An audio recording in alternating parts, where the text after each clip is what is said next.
Assalamu alaikum and welcome to another episode of QG Diaries, a program on Quranology Television, QG TV.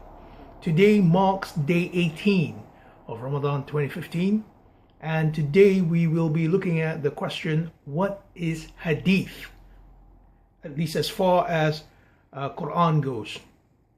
The term Hadith in Islamic discourse, if all you just have to say Hadith and everyone will understand it to mean the Hadith al-Nabi or the Hadith traditions of the Prophet. This is not a term which Quran acknowledges at all. It simply does not have the phrase Hadith al-Nabi for a start, but neither does it use Hadith in conjunction with the Prophet. So what is Hadith in our understanding of Quran? To me, the best ayah to look at is, or rather the best passage to look at is chapter 4, An-Nisa, verses 78 to 79.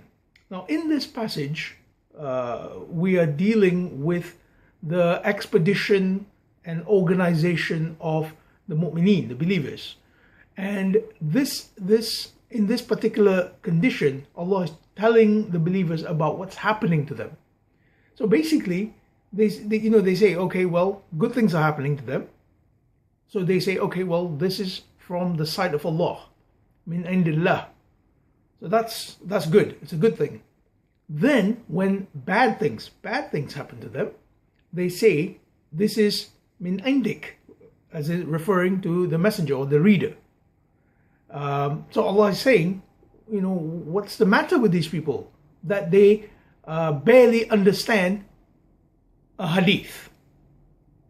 So what's a hadith then? Hadith are things which are happening to you, and when they are happening to you, you must understand them in the right way. If you understand them to mean bad things are happening and you start blaming people, then you are not getting the point of the hadith. So the next ayah, verse 79, says that all good things are from Allah and all bad things are from your nafs. Your nafs, or your soul, is the center of perception.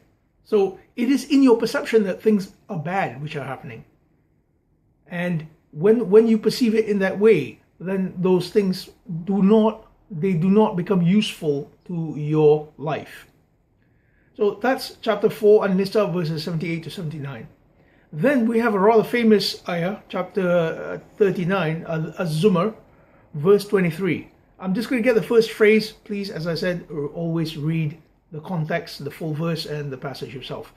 The verse starts with, Allahu nazzala ahsan al-hadith, kitaban mutashabihan mathani. So Allah descends or causes to descend to you the most beautiful of al-hadith, which is a kitaban mutashabihan mathani, a book which has similarities in it, as well as folds. Mathani is to have folds in multiples. So what does this refer to, this ahsan al-hadith?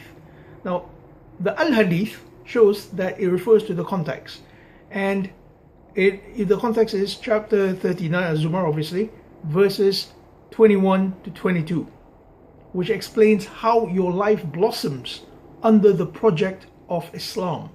Meaning, when you try to bring peace into your life, then what happens is Allah will keep descending to you events in your life which show that there is a certain meaning, a certain connection, mutashabih, they are similar, and they are in folds.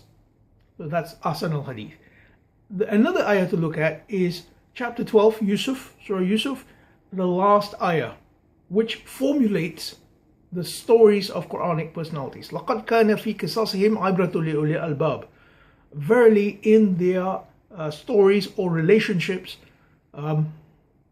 there are metaphors for those people of the core. In other words, people who look very deeply, you will be able to see the depth of these stories.